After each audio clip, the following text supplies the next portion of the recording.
நடிகர் விஜய் சினிமாவிலிருந்து தற்காலிகமாக விலகி அரசியலில் முழு கவனம் செலுத்த உள்ளதாக தகவல் வெளியாகியுள்ளது. என்ன சிரிக்கிறீங்க? ஐயோ, ஏன் அழுவுறீங்க? முக்கிய செய்தி: தமது கட்சிக்கு தமிழக வெற்றி கழகம் என நடிகர் விஜய் பெயர் சூட்டியிருக்கிறார். நல்லா இருக்கியா? நல்லா இருக்கேனே. எனக்கு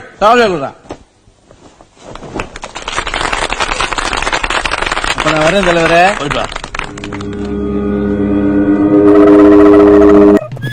பஞ்சாயத்தடா முடிச்சு பாரு, நமக்காக அம்பட்டு போலும் பிள்ளை குட்டியோட வெயில்ல காத்து கிடக்குறாங்களே. இல்ல இந்த விஷயமே நிறைய பேரை பயமுறுத்தி இருக்கோம் அப்படின்னு பார்க்க தோணுது. ஒருவேளை வந்துட்டாருன்னா நம்மளுக்கு என்ன பாதிப்பு இருக்குமோ அப்படின்னு நிறைய பேர் யோசிக்கிறாங்களோ.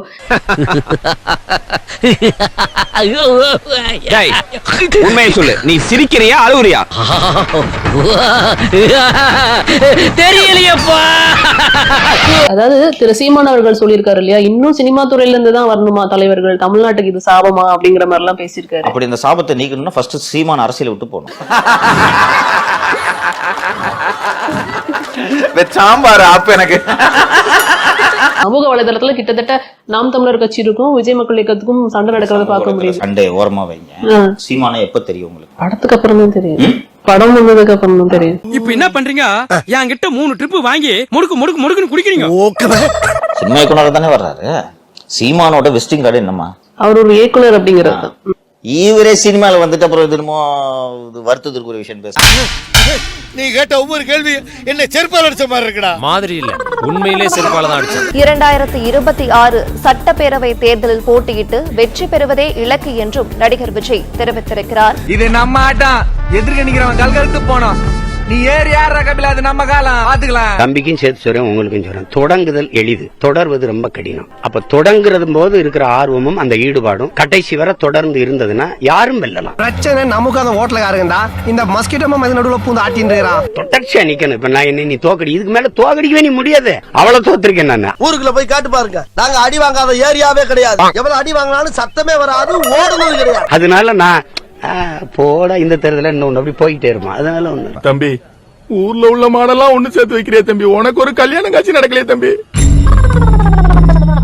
மக்களின் மண்ணை வெல்வதற்கு முன்பு மக்களின் மனத்தை வெல்லணும். மக்களின் இதயத்துக்கு நெருக்கமா இறங்கி செல்லணும். அதை செய்யணும். அதை தம்பி செய்வார்னு நான் நம்புறேன். அது அழுவுறான்.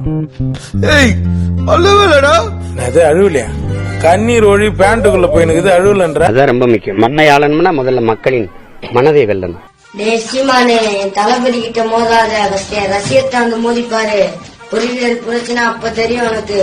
நீ கட்சியில இருந்தா நாங்க என்ன பயந்துட்டோம் நினைச்சா?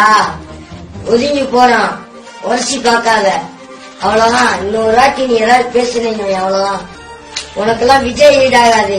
ஃபர்ஸ்ட் தளபதி ரசிகத்தை மோதிப்பாரு. எங்க அண்ணன் தளபதிட்ட, எங்க அண்ணன் தான் என் உயிர், என் உயிர் தான் எங்க அண்ணன், எப்பயும் உயிர் தான். கட்சிக்காரன் உயிர், எனக்கு உயிர் தருவீங்கன்னு ஏத்துப்பாரு. அடே தருவாங்க. தளபதிக்கு சொல்ல இந்த வாத்துக்க பச்சை கூட ஊத்திருக்கேன், பொய்க்கு இல்ல. நான் சும்மா காண்டி சொல்லல, பச்சை ஊத்திருக்கேன். ஏன் உயிர் கொடுக்க முடியாதா? ஓடாடே சீமாண்டி அவனையாச்சும் பச்சை குத்த சொல்றாங்கப்பா. தளபதி குத்திருக்கேன்.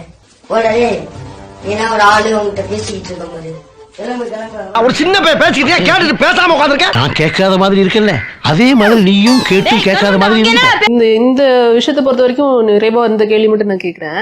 அப்படி வந்தாரு அப்படின்னா யாரோட ஓட்டு பிரியும், யாருக்கு பாதிப்பு இருக்கும் நீங்க நினைக்கிறீங்க? என்னைக்கு தன்னறியாம ஆய் போக ஆரம்பிச்சிருச்சோ அதுக்கப்புறம் கோபதாபங்களை குறைச்சிக்கிட்டு ஒதுங்கிறது நல்லது. This is too early, Kiruthika. Vijay அவரது கொள்கை என்ன, எந்த திசையில் பயணிக்க போகிறார் என்பதை வெளிப்படையாக அறிவிக்க வேண்டும். நாங்களும் பிளேயர் தான் சார், ஆனா எங்க ஆட்டம் வெறித்தனமா இருக்கும். நாம் தமிழர் கட்சியை சேர்ந்த துரைமுருகன் என்பவர், இவர் பிரபல யூடியூபரான இவர், NIA அதிகாரிகள் அவரது வீட்டில் தற்போது சோதனை நடத்தி வருகிறார்கள். எனக்கு மேலதான் ஒரு சந்தேகம்.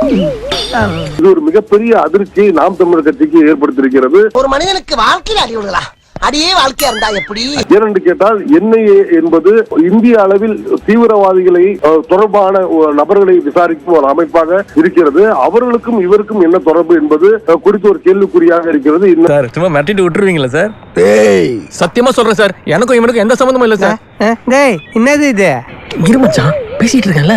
இது மட்டுமல்லாது நம்ம சாட்டை துரைமுருகன் வீடு மட்டுமல்லாது நாம் தமிழர் கட்சியை சேர்ந்த பல்வேறு பிரமுகர்கள் வீட்டிலும் தற்பொழுது NIA அதிகாரிகள் சோதனை நடத்துகின்ற ஒரு அதிர்ச்சிகரமான தகவலும் வெளியாகி இருக்கிறது. சார் உங்க ஜட்ஜ்மெண்ட் ரொம்ப தப்பு சார். என் மூஞ்சி ஒரு 3 செகண்ட் உத்து குறு குறு குறுன்னு பாருங்க. வீட்டுல போய் உட்கார்ந்து தனியா கெக்கப்புக்குன்னு சிரிச்சுக்கிட்டே இருப்பீங்க சார். அந்த அளவுக்கு நான் ஒரு டம்மி பீஸ். படையாண்ட மாவீர அப்படின்னு ஒரு படத்தோட போஸ்டர் வந்து ரிலீஸ் ஆயிருக்குங்க. மாப்பிள்ளை இவருதான், ஆனா இவரு போட்டுக்கிற ட்ரெஸ் எந்த அதனாலதான் டிப்பிட்டா பாருக்காரு. இந்த பிழைப்பு பிழைக்கிறதுக்கு நீங்க 2 பேரும் என் கூட சேர்ந்து பிச்சை எடுக்கலாம். கர்ணன் படம் வந்துச்சு இல்லங்க, கர்ணன் படம் வந்த போது இருந்த போஸ்டரோட பேக்ரவுண்ட் அப்படியே தூக்கிட்டு இந்த படையாண்ட மாவீர போஸ்டர் பின்னாடி போட்டு வச்சிருக்காங்க.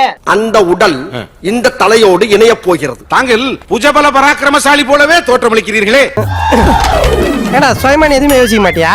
வா கௌதமன் இயக்கி நடிச்சிருக்கிற அந்த படத்தோட போஸ்டர் பார்த்து சாதிவரி சங்கிலாம் சும்மா சில்லறையே சதற விட்டு இருந்தாங்க. அவன் வந்துட்டான்டா. டேய் நீ பைத்தியம் இல்ல?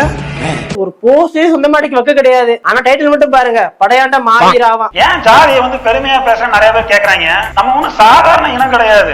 ராஜாக்கள் இங்க தமிழ்நாட்டை ஆண்டுட்டு இருந்தப்போ அத்தனை பேருக்கு இருந்த பரம்பரை நம்ம. அந்த போஸ்டருக்கு மேல ஒரு வசனம் போட்டிருக்காரு. என்ன வசனம் தெரியுமா? அத்து மீறினால் யுத்தமா. அவர் பாத்தீங்கன்னா விசிகா திருமணம் விமர்சிக்கிறாராமா.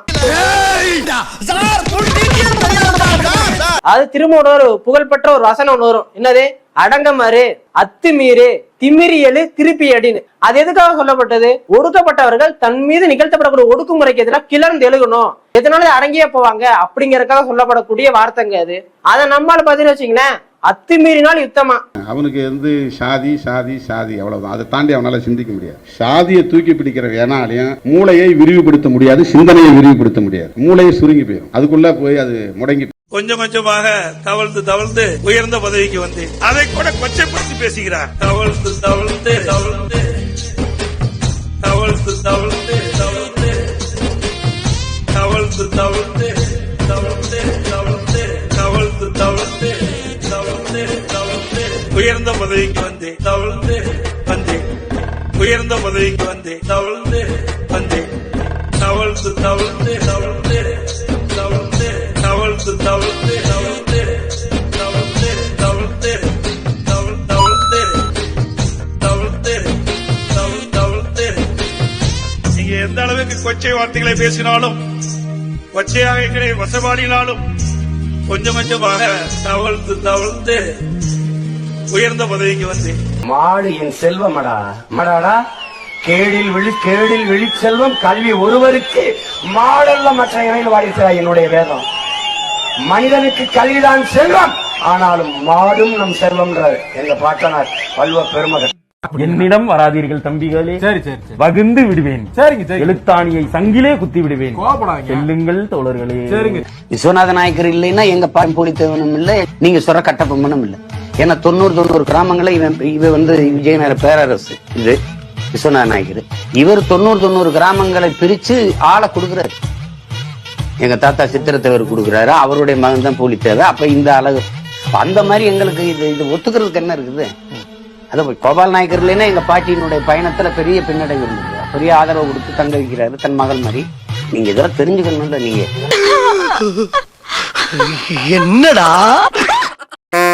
ஸ்டார்ட் பண்ணு.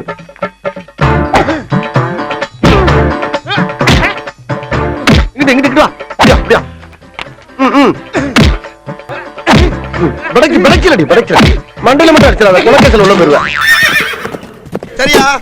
உங்க வீட்டு பிள்ளையா நினைச்சு எல்லாரும் என்னை மன்னிச்சிருக்க.